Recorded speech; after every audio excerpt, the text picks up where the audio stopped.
Most of you people on the call here know me, so I'll just go real brief with my introduction. I was a teacher and coach. I moved into educational publishing, was blessed enough to become the VP of sales of the divisions of 3 different publishing companies.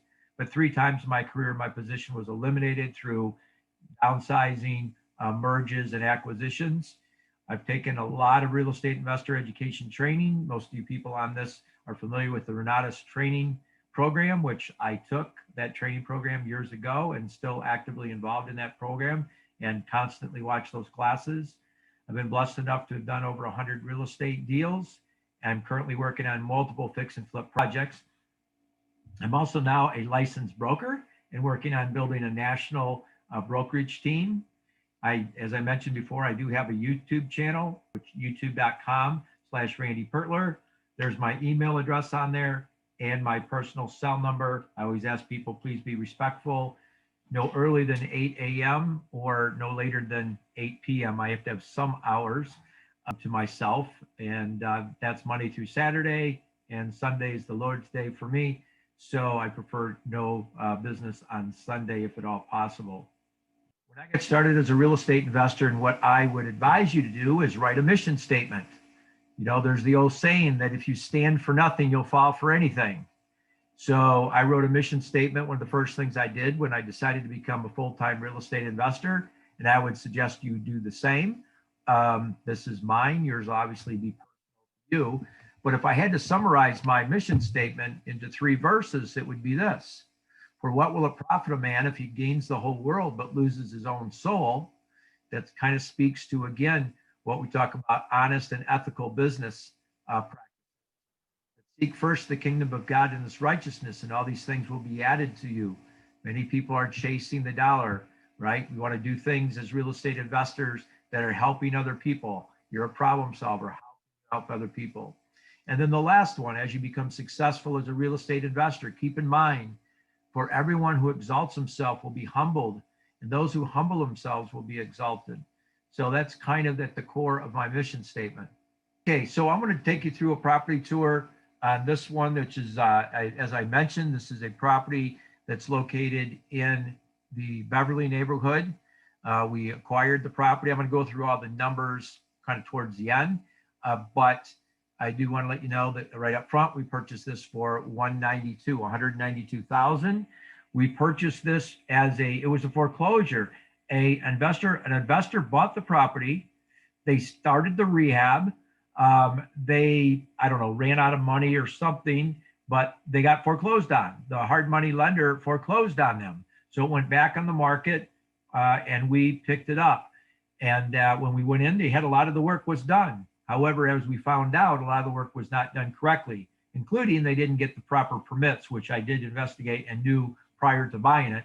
What I didn't know, though, was how bad the electrical was done. We basically had to rework all the electrical in the house. So before I go on, and I've got, this is a hybrid, and I've done this before. It's very, where I did a walkthrough a couple days ago. So you'll see the video in a second. But to give you a better appreciation of the video, I want to show you some before and after floor plans, so you'll know where we started the project and where we finished. They have before pictures because they did have some walls painted and so forth. That's probably not going to be as impressive or as meaningful to you than to show you some before and after plans. So this first one is the basement. The basement was basically gut. There wasn't anything really there. You can see on the left-hand side, that's the before. There's nothing there. What we did over here, we just added, I wanted to keep it as big as, because it's not that huge of a basement. So I wanted a big family room, a big gathering room there in the basement. So I wanted to keep that as open as possible.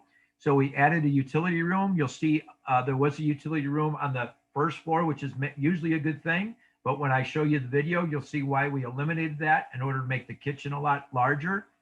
So you've got the utility room, which is also the washer and dryer room down here.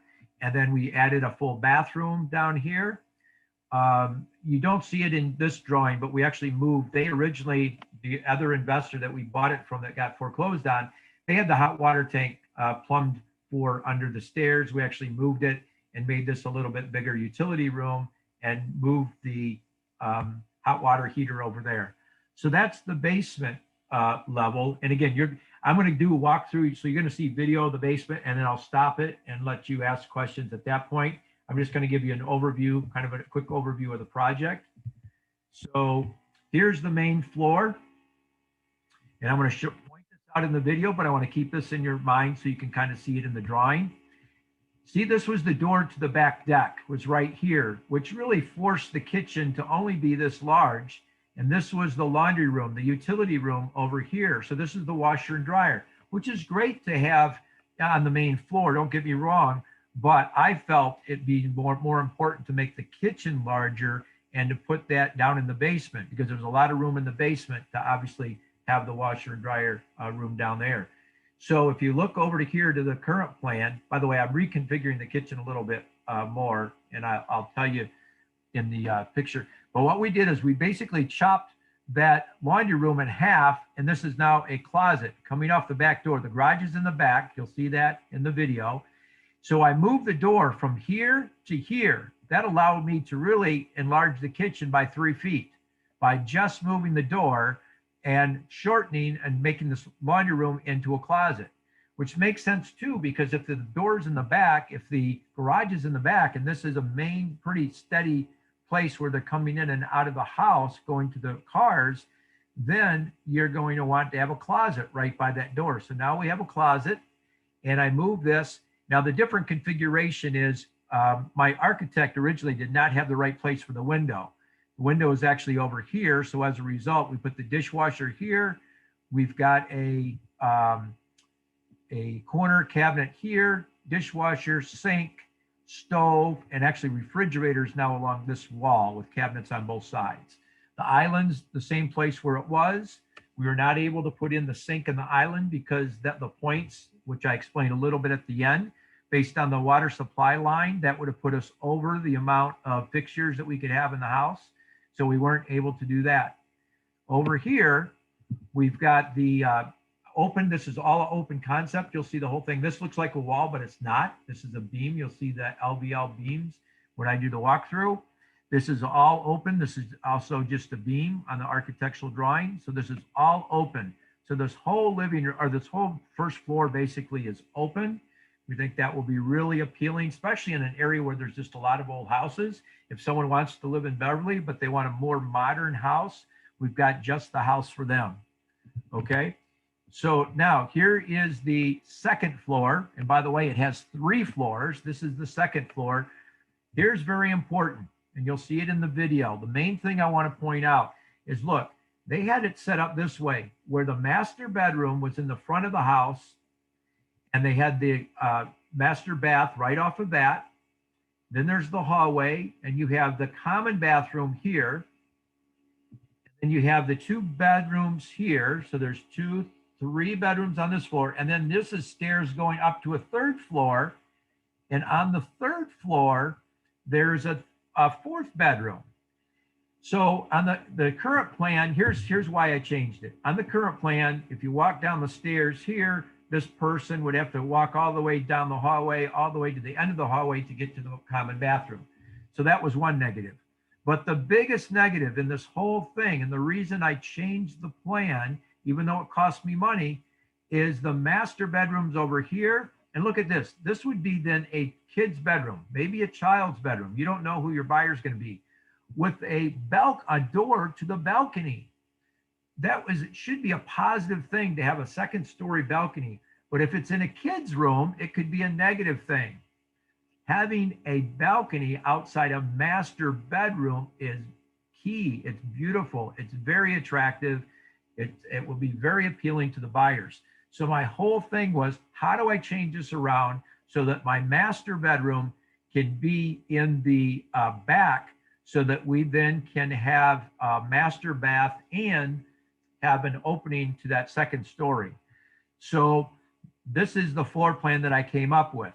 We moved the master bedroom to the back here, and now we made that common bathroom the master bathroom. You'll see we've got a double vanity sink. We did that, we kept that. Then we put here, this is a bench, you'll see, making the shower look very large. We had to keep where the toilet was because of the plumbing, you'll see that. But here, look at what I did. I made this bedroom smaller. This is labeled as bedroom 1 on the drawing on the left. I put the wall right across here so that I could add this closet space over here and make this an entrance to the deck outside. And then I took this chunk of bedroom space to make the closet, the her closet, the his and her closet. This is going to be the her closet, and then the closet for this bedroom 2 or bedroom 1. So look at it over here. You can see that bedroom is smaller. They've got a nice sized closet. Now with this master, they have a closet here, a her closet, a his closet. The door is actually not on that side. You'll see that we had to put the door on this side because of the angle of the roof. You'll see that. And then over here, then I had to change down at the bottom. This now is just a big bedroom, not the master. And we closed off the wall there, the door opening, and then now it opens to the hallway.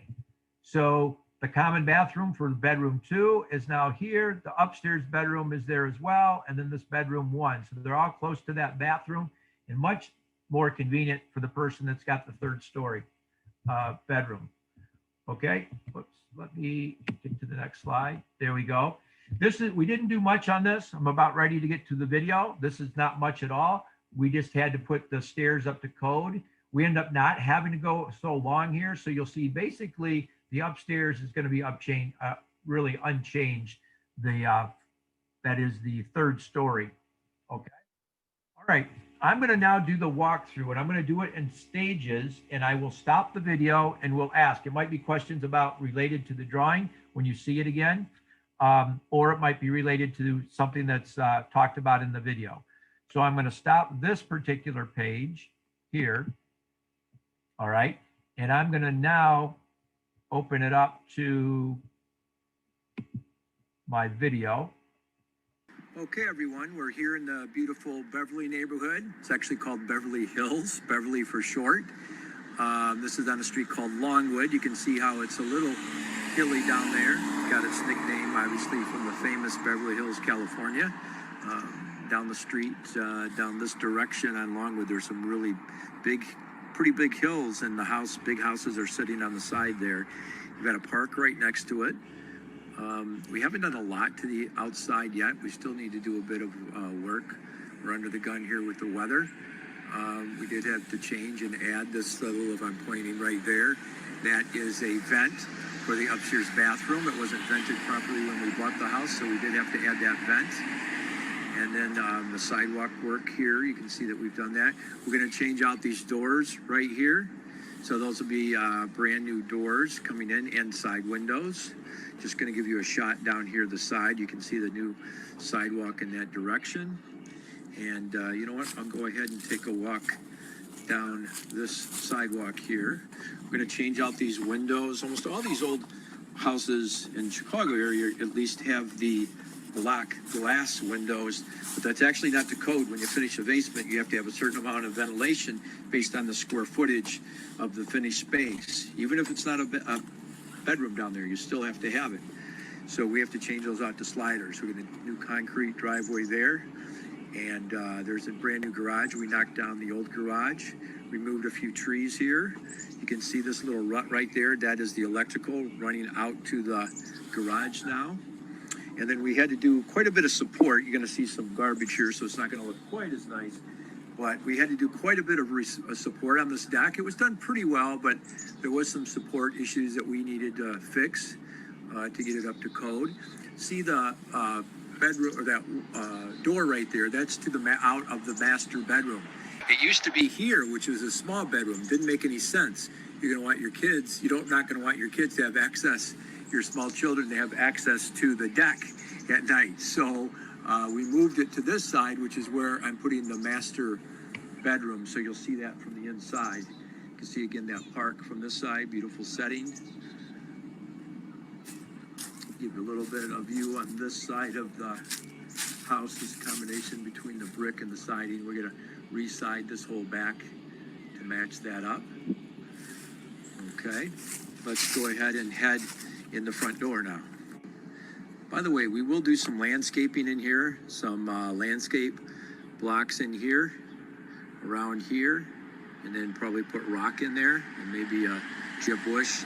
Since it's getting cold, we might not be able to plant it, so we might do some big planter or something like that to give it some character, and also to cover up the gas meter there. Okay, let's go on in. Okay, as we enter here, this is covered up now, but we did a really neat. Okay, I want to stop it right there just to take questions.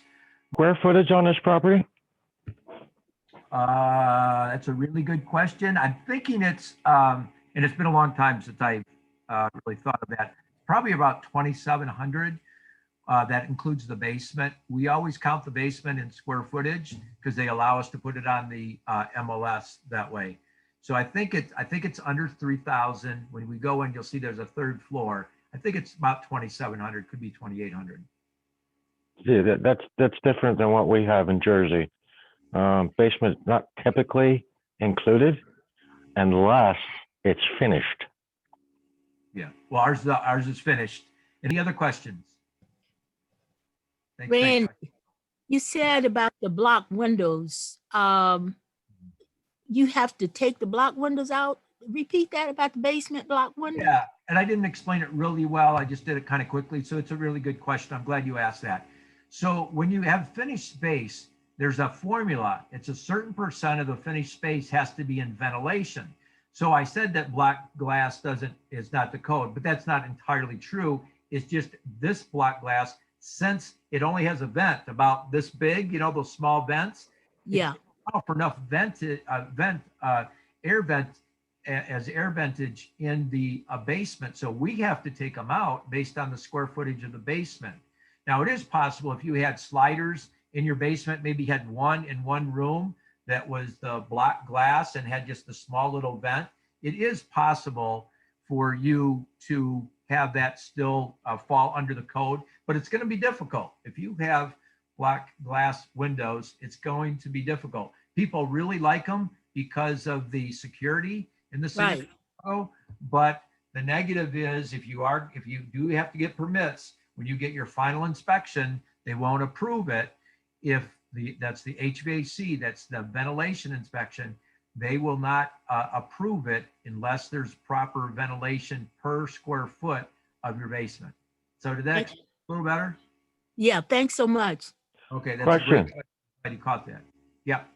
Do they allow in that calculation for ventilation to be mechanical versus physical?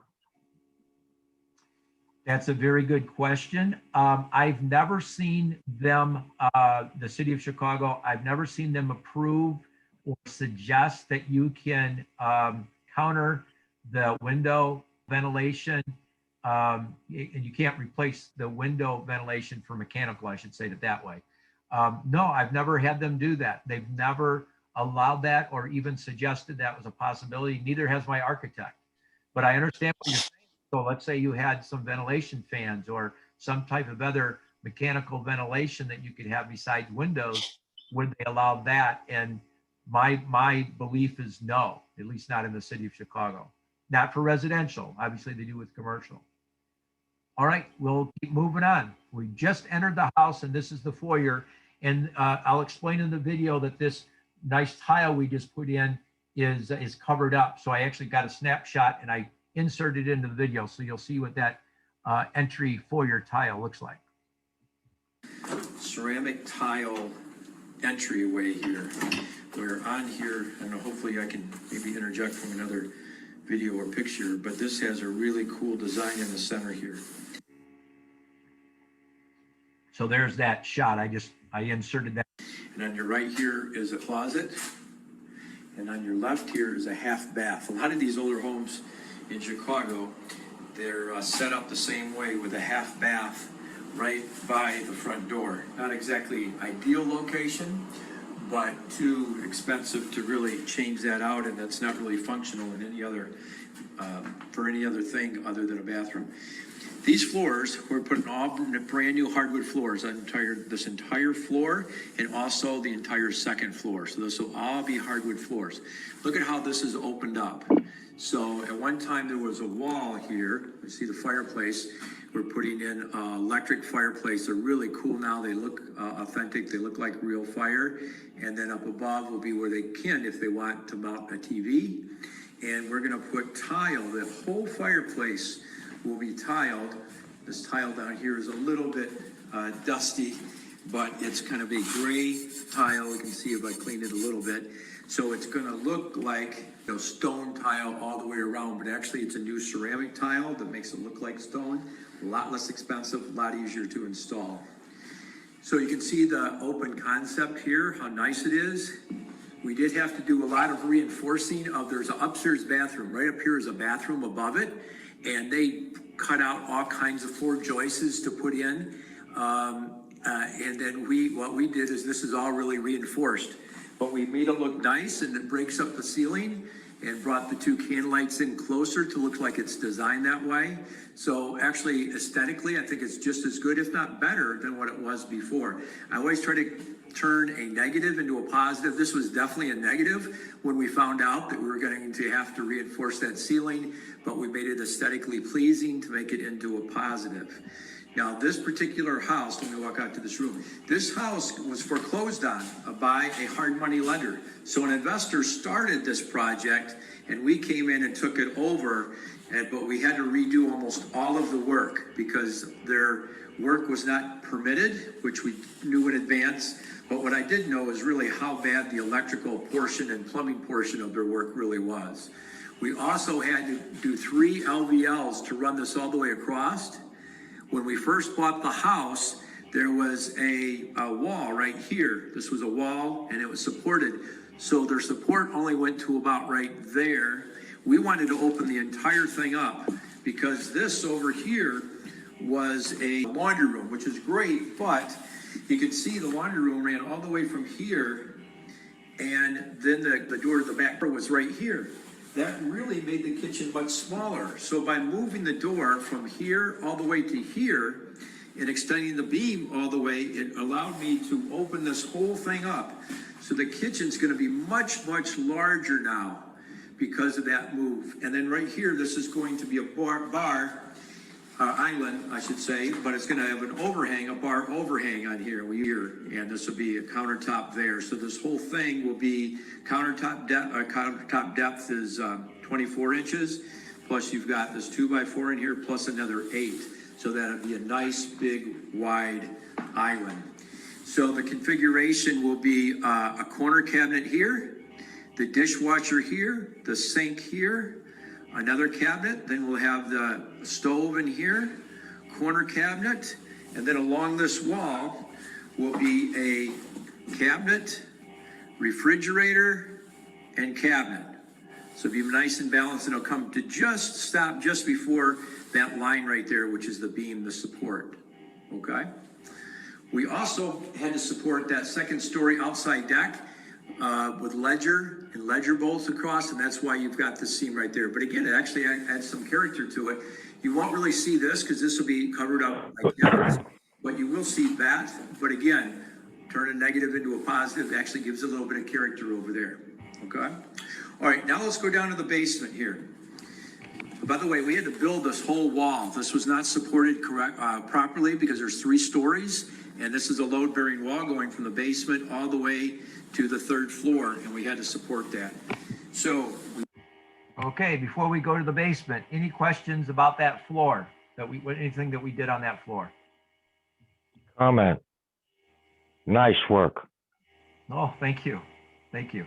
I love your creativity on that one and what you did with it. It was quite daring. I also love it when REOs go bad and you get to pick them up. Yeah, it was an investor that obviously didn't quite know what they were doing, and really were skimping on stuff too. They didn't get permits, and the work that they did do was not good. Yeah, thank you, Bill. Appreciate that. Anybody else? Any other questions or comments? Okay, we'll continue on to the basement. All new stairs here. The other one was very narrow stairs. We had to take back and cut back another floor joist and support that here so we can make it the clearance good for the head. And then we're putting in this tile. Now, normally, this is the first time that I've not done ceramic tile in the basement. This is that new deluxe vinyl tile, but it looks like ceramic tile. It's a lot less expensive and it's a lot easier to install. And the other reason why I'm doing this is because of the height. Now, this basement height is not bad. The ceiling height is not bad in here. However, where the ductwork is, you can see right here, it's pretty low. And when you put in ceramic tile, they have to put the mortar in, then the width of the tile. So you're losing at least an inch, maybe more, if I was to put ceramic tile in here. But you can see how thin this is. So these, let me get a little shot of this. You can see how thin that is. And that's very important. It's got rubber on the back there for waterproof. And it's, we're not losing, we're only losing about 1/4 of an inch, if that. So anyway, it's very important, those type of considerations to maximize the space and also the ceiling height. So you can see down here, we do brown walls. Normally I do that in the basement, accent it with the tile. And this is all gonna be open in this area. The back we're leaving open because there's still a little electrical stuff that we're doing as well. So that wall's not finished yet. Let me go around this way. And you can see here, straight back to the bathroom. So we have this nice full bathroom here. There'll be a vanity, that's where the vanity will go, the toilet, and then there's the shower. So that's beautiful. In fact, that tile is the same tile, remember I said about in the foyer. Walking into the foyer, there's that tile, and then this is an accent tile with a design in the center of it. That's the same tile. Now it's not clean down there at the bottom. You can see that it's still neat, it's all dusty, but that will really pop once that's all cleaned out and everything. So we've got that shower, glass shower door there. Here's the laundry room. I had to make the decision to put it back down here where it originally was, instead of off of the kitchen, to make that kitchen area larger. It was a sacrifice I thought was worth it. There's a pit there, so we did put in tile. And that's the water supply line in here coming into the house. Very important as a rehabber, especially in the city of Chicago, you got to make sure that water supply line is big enough. Otherwise, you can't put more than 2.5. If it's only 3/4 inch, you're only going to have about 2.5 bathrooms. This one has 3.5. If you want more than 2.5, you got to make sure that water supply line is 1 inch or hopefully even 1.25 inches. So we were lucky to have that. That's one of the first things I look at. This is just going to be a storage closet underneath the stairs here. That's a traditional way to maximize that space. Here's going to be the hot water heater. We'll be sitting here in the utility room. There's the furnace, which is already there. This is not a high efficiency furnace because this furnace was already there by the previous investors. So I wanted not to have to replace that. All right, let's go on and let's go all the way upstairs now.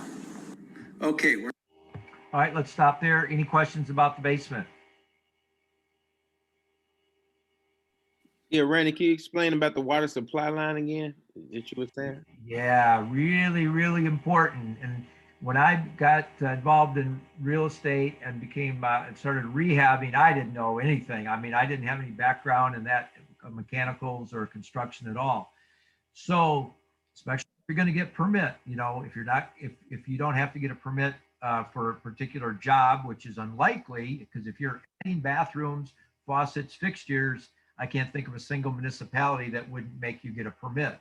So there's a point system. A toilet it has so many points, a faucet so many, shower so many points. So everything that uses water has a point system based on how much water it requires. Well, there's a point system that if it goes over a certain amount of points, it requires a certain size of the water supply line. So if your water supply line is only 3/4 inches, then you're really restricted to, and it's not exact because there's some variances, but basically it's 2.5 baths. You're going to have a hard time getting it approved for more than 2.5 baths if your water supply line is only 3/4 inches. And that may, you know, and if you're doing a laundry tub and also what they call a gray box where it hooks directly to a faucet, but plus you're already having a tub, remember when I showed you the kitchen floor plan and I said, and I showed you a sink. It was going to be a bar sink. In addition to the main kitchen sink, we were going to have another sink, 2 sinks in that kitchen. But that sink put us over points. And we have a 1-inch line, I believe, there, and it would require an 1.5-inch line. So in order to increase the line, you've got to dig all the way out to the water source out there, probably in our case at the front of the house. You're talking thousands and thousands of dollars. $15,000 would be probably pretty typical. So I always say this, and I've quoted this many times: if you're going to be a real estate investor, you're going to pay for your education and training, whether you know it or not. And that's a perfect example. If someone's not fully trained as a rehabber and they buy a house and they've got this great plan that they're going to add another bathroom or 2, and that's called forced depreciation. I'm almost always adding bathrooms, and someone tries to do that and they don't know that they have to increase the water supply line. They bought the house based on those numbers, and then when it goes to the permit and they say, if you want to do that, it's going to cost you 15 grand more because you have to increase the water supply line. So when people are looking for houses for me, or they come back and they ask, hey, about this, would this work for a flip? One of the first things I ask them is, how big is the water supply line and how high are the basement ceilings? And if it's a bungalow, I want to know how high is the attic ceilings and how much room do you have? How wide is it before you hit 7 feet, less than 7 feet in the ceiling height? So those are very key things that you'll need to know, and why knowing what you're supposed to do beforehand is crucial, very key. Good question. Anybody else? Hey, Randy, it's Bob. Hey, Bob. I'm going to take my thing off here. I just wanted to share about an experience of having a water line that was too small. And the way that I learned the hard way, we actually installed an extra sink. So we had 1 sink, we made it 2 sinks. And that was it. Nothing else. Everything else was exactly the same. And the city, they flagged us on it and told us we're going to have to install a larger water main. And in this case, the main was across the street. So not only would we have to dig up the yard, but we had to cut the street open to go across the street. It's going to be $25,000. So I went and fought with the city, and I found out that there's a regulation of a PSI that has to be minimum from the furthest faucet away from the main that comes in the house. And with every faucet turned on, if it went below a particular PSI, then we would have to do it. And I fought. It literally took me about 3 months to fight to not have to spend this $25,000. And the result of the fighting was the inspectors came out. They made us turn on all the water, every faucet in the house, flush the toilets all at the same time, and take a pressure gauge and put it in the nozzle of the shower head. And the pressure was so high that when the inspector tried to put the pressure tester into the nozzle, it sprayed all over his face. And all of the other inspectors, because they brought 5 inspectors from the city for this, they all started laughing at him. And I passed my test. But it cost us thousands in interest from the holding costs and the taxes accruing because of this particular drama. And so, the value of education, like I said, you're going to pay for it one way or the other. And that was just a little fun example of how I dealt with the same issue. Yeah, thanks for sharing, Bob. Yeah, it's very true. And here's another way. Sometimes, but you won't know this until you submit your architectural plans. So we did another project also in Beverly, and I knew that we may be over the mark of how many points we could have on the plumbing fixtures, but they approved it with our water supply line, but they made us put in what's called a booster. It's basically, as soon as the water comes into the house, it almost looks like a little mini hot water heater almost. It's this little mini tank, and it's a motor in it, and it actually forces kind of sucks the water from the water supply line and gives you higher water pressure. But that's not a good solution. I mean, it might be your only solution though. But when we sold that house, it was kind of noisy when it came on, and it cost about $1,600. They are not cheap at all. But that was one way that the city of Chicago approved one of our plans when the number of fixtures slightly exceeded the limit. And but we were lucky, because if they didn't approve that plan, and that's why you want to, send those plans in advance so because if they would have not approved it with the booster, then we would have had to taken away probably one of the bathrooms, or maybe made one of the take away a shower. We had a full bath in the basement of that house, and we would have had to just do a half bath in the basement, but we didn't want to. We wanted to make it a full bath down there. Okay, let's go upstairs. Join me. We're now going to walk upstairs, and again, this wall right here is a support wall that we had to build. We did have a structural engineer come in and take a look at this to make sure, because they had removed so many walls. We want to make sure everything was done properly. So this is the stairs leading to the second floor. And these are covered up because these are hardwood. So this will be stained the same color as the floor on the first floor and the second floor. So this would be nice. We'll have a fancy railing here, wood railing, and go on up here to the second floor. Now, I did some changes here, and that this bedroom was much larger. See that wall? That wall used to be all the way to the back.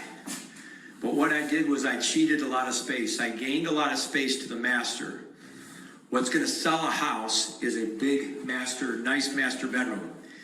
And these older houses, most of them did not have master suites, master bedrooms. So what I did was I sacrificed it. I put this wall, making this bedroom smaller. So the 3 bedrooms, you have this one, which is one of the smaller ones.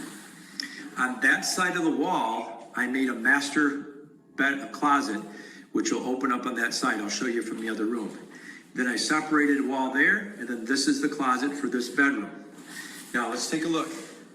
This was a hallway. This was a common hallway here, from there to here. What I've done is I'm going to put the master bedroom starting in this hallway area to make it even seem bigger. The door will open this way, and now this is all open. This used to be a doorway right here, as you can see, a traditional doorway, and we brought that all the way back to the wall, opening this whole space up, making this really feel like a master suite.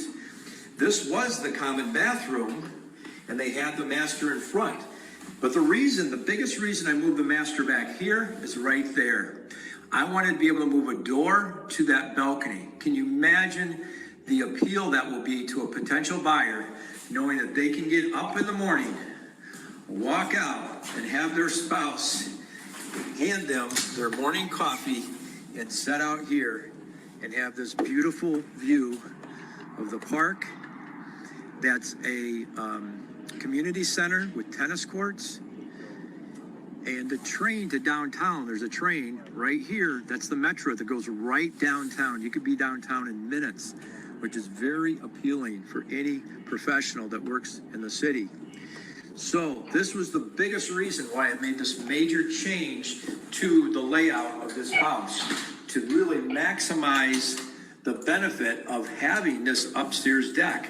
So then, I remember I bumped out in that other room. That enabled me to have her closet. I won't say his and hers, we'll say hers and hers. No, hers and his. This is the bigger one, so we'll say hers. So she has her own closet here.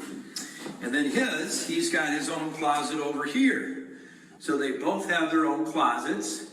And then this is the master. Ideal world, it would be great if it was bigger, but it still works, especially in this neighborhood, because almost all the masters are smaller, because these are older homes. But it's going to feel big because by moving this door and opening up this doorway, you're going to feel like you're in the master right now, all the way to here. That's part of the master. That's part of the master. The master bathroom, obviously, is part of the master suite. And over here, we'll have a double sink vanity. The toilet will be there. That was already there. It's not an ideal location. I really usually like when you walk in to see the vanity. It shows better. However, the configuration and what we're dealing with downstairs with the plumbing and the ceiling, that was the only way that we can do it. That was the original location when we took over the project. But what I did was build this deck, and there will be there'll be a glass wall right there, and then a shower door over here. So that whole wall will really look like a shower. That whole wall will be part of the shower. So I think that would really be attractive to people. So they'll have the bathtub, but yet have the whole shower. They can sit here on the bench as they're taking a shower. Okay? So let's go back through here. Since we had to reinforce this wall, I had them frame in because it needed to be supported on this end, needed to be supported on that end. So it was ideal to put a linen closet, a hallway closet right here. So we've got a nice space for a hallway closet. This was a closed off wall. We opened up this wall. The reason it was a closed off wall was because this was the master bedroom. Now it's a nice bedroom. It faces the front, not the back, but it doesn't have a walkout to the balcony. So obviously that's such a huge selling feature. So before they made this the master bedroom, and right here was the door to the master bathroom. So I switched it out. I covered this doorway and I opened up the doorway here. So this is now the common bathroom. So come in through the common bathroom. What's nice is there's a fourth bedroom upstairs. So whoever has that third floor bedroom can come right down at the bottom of the stairs to go into the bathroom, rather than on a dark night going all the way down the hallway, making a turn, and then going to what used to be the common bathroom. Much more convenient having this bathroom here right next to this bedroom, right down the hall from that bedroom, and right down the stairs from the fourth bedroom, which is on the third floor. This tile was already here, so I did not want to change it. I just wanted something to complement it. So I think the tile configurations that we did the same as what's in the master. You can see this is just being protected under here for now. That's that same accent tile. That accent tile will be there as well. Also, we'll run a strip across there, and this whole thing will be the shower. This is a dormer. So just I had to get creative here. That's a great space then to put a shower in. And then over here, we box this in. This is going to be a linen closet, or a linen closet inside the bathroom. So they'll have their own little closet space. And then over here, the toilet was already plumbed in there, so we kept the toilet there. So it's a nice little private space for the toilet. And then over here, we have just enough room for a double sink vanity. So 2 kids can be in here brushing their teeth at the same time. Okay? All right, let's go let's go upstairs. This is now the 3rd floor, and I can just see a teenager claiming this room. Even though it's not that big, it's like having their own private floor.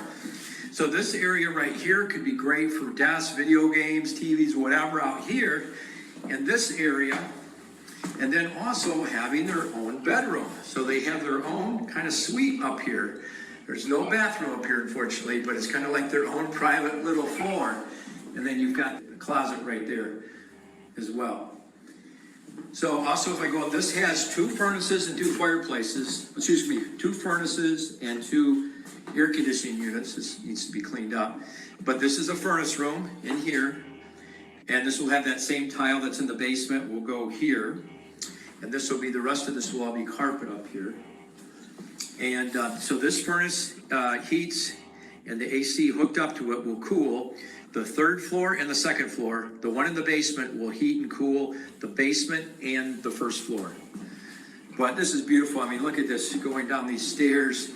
We got this beautiful, windows and view to this 3rd floor. I just think that family's gonna fall in love with this house, and we should be able to get the price that we want. Okay, so real quick, let me just give you the numbers, because this, like I said, we bought this from an investor. So we bought the house for, I believe it was $192. We're way over our rehab budget because of what the bad work that the last investor did to this. But we're gonna be at about 160. So 160, 192, if my math is right, that's what, like is at 352, and a house just down the street is on the market for 470. I'm thinking we might be able to sell this for 450. So despite our challenges, it still could be quite profitable. So hopefully you enjoyed it, and I'll talk to you soon. God bless. Bye-bye. All right, I'm going to stop it right there.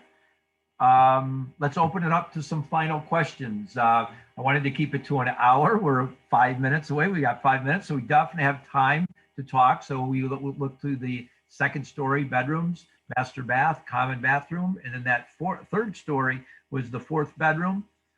Any questions at all? Any part of the project? Question? Yeah.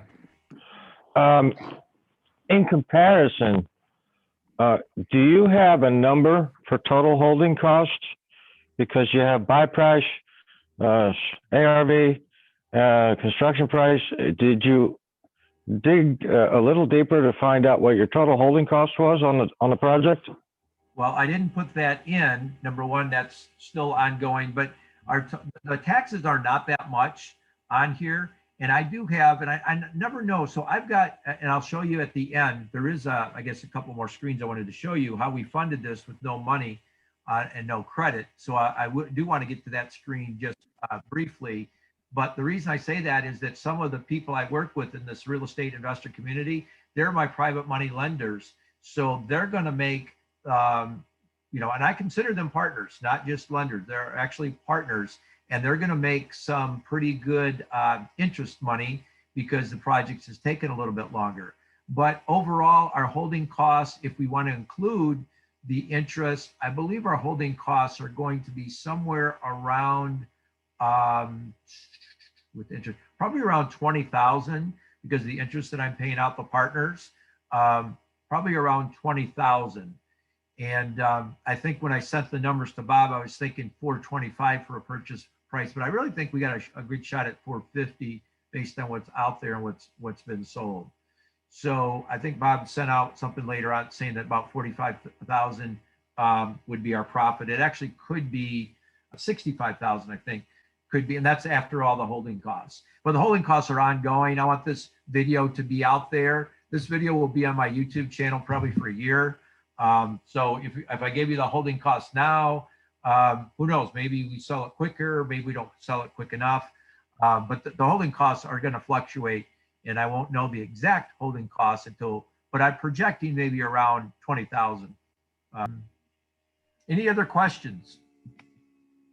Yeah, Randy, it's Gabe. On the floor, the basement floor, and did you have to use any concrete? Did you have to level that floor, or was it pretty level for that tile to lay perfectly? And then also on the hardwood floor, the first and second floor, what kind of floor are you gonna use? Yeah, so normally, and that's what I said about a lot of times when you're doing ceramic tile, how it's going to add about an inch is because a lot of times that basement concrete is all uneven and you got to build it up in some areas and flat in the other areas. That, I don't know if you noticed, but it was as smooth as can be. That's because when we bought the house, the basement was already all dug up, and we ended up putting drain tile in there. As long as it was dug up, it wasn't that much more expensive. Even though we've never seen water down there, we went ahead and put drain tile system in there as well. So no, we did not have to do any leveling because the concrete, it was all new concrete in there. Normally it was perfect because it looked perfect. yeah, it was good. It was good. And I'm sorry, your other question, you said the first and second floor, what kind of a wood floor are you going to use? Oh, okay. Yeah, so they just went, usually we go with, I believe it's just oak. And a lot of times this is one of the first, probably in the last couple of years, I've only had to put in new hardwood floors on maybe 2 or 3 projects. All the other hardwood floors, I just refinished the current ones. And I thought I could refinish those, but it wasn't thick enough. When my floor guy, this is again learning something, because when I did the evaluation, I'm like, oh, we'll sand it, stain it, varnish it like we always do, and the hardwood floors will cost us nothing.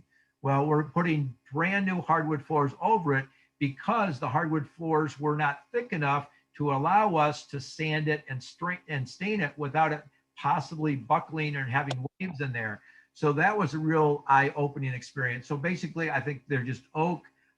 we're doing the little wider ones. The ones that are in there right now are the traditional, the older ones are only like, I don't know, Bob probably knows, they're like, 1.25, yeah. but we're actually going with the little wider planks in there now. But Yeah. we'll see, and you'll see it when we're all done, because we'll do a property tour when the project is all done. Nice. Thank you. Yeah, you're welcome. I would like to go to just to make sure, interest of time, I want to get through this last section and then more questions at the end, because this might stir some questions. So, okay, so our funding, how can we do this? How can we fund this project without any of our own money or credit? Well, two of the strategies or fundraising strategies that are taught in our education program, one is called the equity partnership model. And I've done many, many projects based on this model. And I won't go too deep in this. This is not to explain to you how to do it, more to explain and to demonstrate that it is possible and people are doing it like myself. So I created an LLC, a limited liability company. I then attract equity partners. The equity partners provide 100% of the capital for the LLC. I do 100% of the work. That's onlineowners.com, happens to be my S Corp. So I do 100% of the work, and then we split the profits 50-50. So that's the equity partnership model. There's a lot of legal information that you need to know. So don't look at this slide and say, oh, I can do this. There's things that you need to know, especially if you're using retirement accounts, which is mostly how I fund this, is through a self-directed retirement accounts, teaching people how to do that, showing them that they can get a better return than what they're getting in the stock market, or at least maybe more reliable and consistent. So this is one way that we funded 200,000 of the project. And then I did take on some partners in what I call private money lenders. I actually called them partners, because once they do a project with me, they want to do another one. And so instead of using the bank, we use a private money lender. Oftentimes they're using retirement account money. They have a guaranteed interest rate, just like a bank would with a loan. And we secure that with a promissory note. It's also then recorded. The mortgage is recorded at the county recorder's office to protect them. And also they're named in the insurance policy as additional insured. So if there's ever a fire or anything like that, they're going to get their money back. They're going to get paid out just like an insurance or just like a mortgage company would. So thanks for spending this time with me, and I'll just open it up for any last questions. Hey, Randy, it's Bob. Could you just, kind of share why you are a part of our real estate investor community? And, what are some of the things that you learned? And, you could have done this on your own, but, we've been together now for 12 years. Why are we still together in your heart? Because I can't get rid of you. No, I'm just teasing. You're Who you're would like- want to? You're like, gum on the bottom, chew, I can't get it off. No, great questions, Bob. So yeah, we've known each other for a long time. So why don't I do it on my own? A couple reasons. One, I could not be as successful on my own without a doubt. And I'm a pretty confident guy. I did come into this group with some experience. I'd already done about 10 real estate deals. So why do I even need the group? Well, number one, the education and training is top notch. You can never know everything, and you always keep learning. And these classes, online classes, are updated every couple years. So there's nuances, different things change. I need to rewatch the class if I'm going into a different type of a deal. Something that I'm getting into now is what we're in the middle of a commercial property that we're doing. I don't know anything about commercial. So to watch those classes over and over and over again are so important. And you say, you know what, you should learn by your mistakes. Well, you know what, that could be very costly. It's better to learn by somebody else's mistakes. So join a group that's got top-notch education, learn from the mistakes that the instructors have made and other members have made. I've made mistakes. I've said this before, when you join our group, if you participate in our study groups, you will learn so much from the mistakes that I have made. You'll save so much money. The cost of the education, probably, threefold will be the value that you'll get just by learning by my mistakes. Like every week I'm coming to the group, I made another mistake for you, just so you guys could learn. So, the education, the quality of the education, and then the networking in the community. a lot of those deals, I've done as many as 9 rehabs at one time. Most of my rehab projects are over 200,000 each.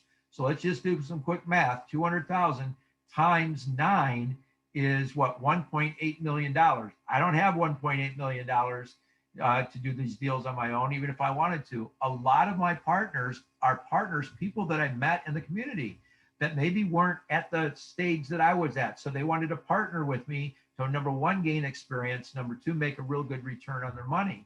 So it's really been a blessing in both of those ways. And just like these property tours, when I do property tours, especially when they were live, I would do a complete presentation. And I would have people that come up after the property tour, and I would go in deeper about the education on those property tours. And people would come up to me, and they would usually be one of 3 categories. It would be like, Randy, wow, I really love what you're doing. Seems like you know what you're doing because you've taken all these classes. I don't have time to take the classes, but I have 200,000 that I'd like to talk to you about partnering with you on. So that would be an equity partner. Some people come up, Randy, I've got 250,000 that, in fact, it was 235,000. The guy came up to me and wanted to be a private money lender and give me 235,000 for the entire project. And he was going to get his guaranteed interest rate. Or I'll have somebody come up and say, Randy, I love what you're doing, and I want to do the same thing. I want to be taught how to do what you're doing. So I want to take the same classes. So then we can refer that person into the community, into the training, and I get compensated for that, very generously by the company that produces the education. So I have no reason to leave, and doubt if I ever will. I think I'll always be a real estate investor, and I always want to be connected. And then another reason, what people don't really think about it, is if you did all this on your own, your life would be pretty lonely. I mean, I was in corporate America. I had, a staff of sales reps. I communicate with them. I wouldn't say I'm an extrovert by any means, but I also don't want to be a hermit just doing things on my own without any kind of interaction at all with others. So it also gives you an opportunity to give back. I was a teacher, if you can't tell. I told them in my introduction, I was a teacher, and I kind of missed that. I was a coach for 8 years at the high school level. I like coaching. I like people joining our group and allowing me to, coach on a Thursday in a study group. So that was a long answer to a very short but good question, Bob. Well, Randy, it's, we've been together for 12 years. It's been such an honor and privilege for me to have just a little bit of, influence and helping you see the value of being a part of our real estate community. And you have brought so much, you've made a difference in so many people's lives over the years, just by doing this, by sharing your heart, sharing your wisdom, and sharing your experience. There's a lot of people on this call tonight. They haven't done their first deal yet. They're broke, or they don't have any 401k or IRA. They maybe lost their job. They've struggled living check to check. And, I lived that life myself for 18 years. And people ask me, why do you teach or coach, or why do you, run this group or help people, get into this? And I say, well, because somebody helped me, first of all. I never made $100,000 in a year in my life. I lived check to check. I had an $80,000 student loan from DePaul University that I couldn't pay back.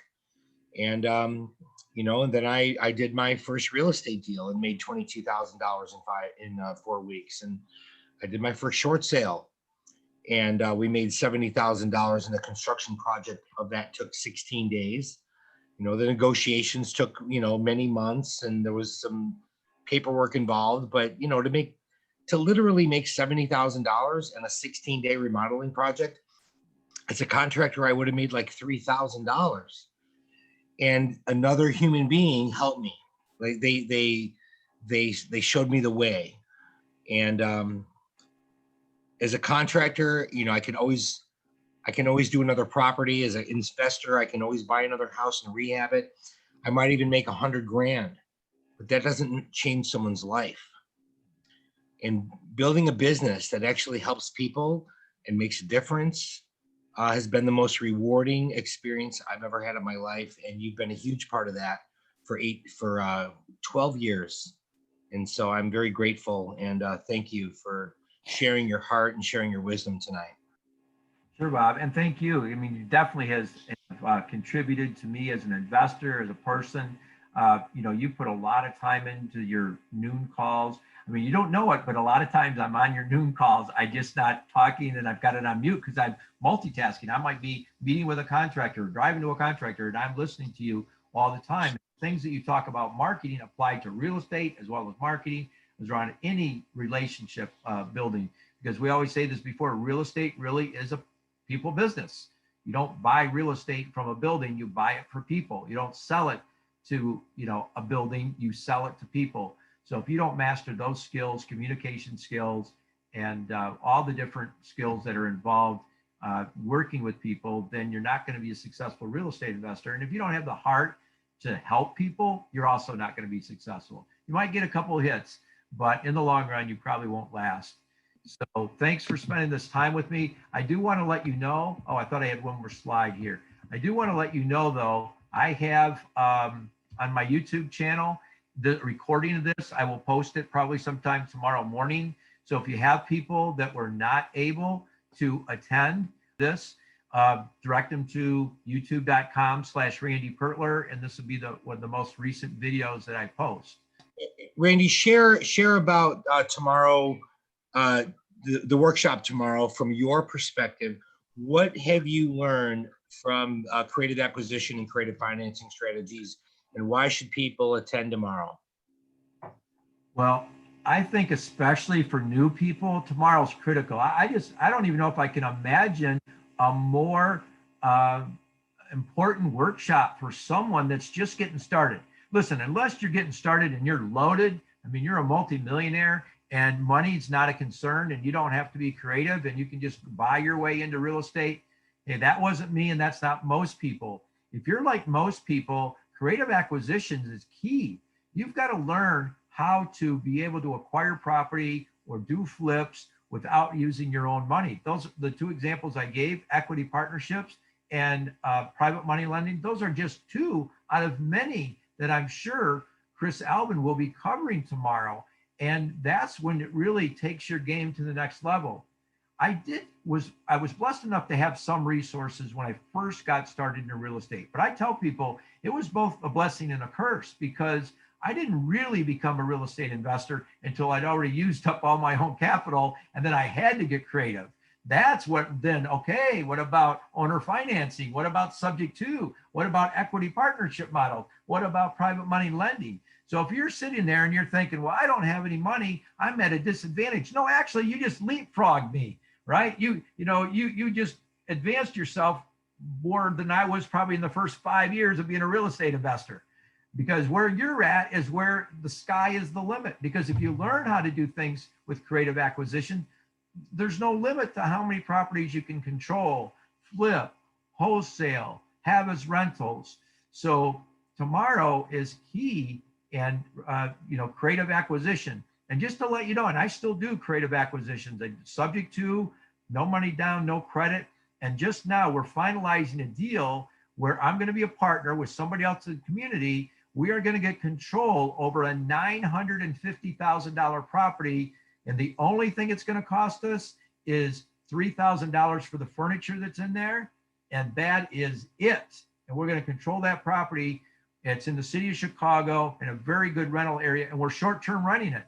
And we've already got renters in there that are paying $1,000 per room. $1,000 per room. And one of the units have 3 bedrooms. That's $3,000 in the one unit. And the other one has 3 bedrooms. That's $3,000 in the other. And that's during COVID. That's when we can't do it on a nightly rental. So there are people that work at one of the local hospitals, a nearby hospital, and medical students, and they're paying $1,000 a month per room.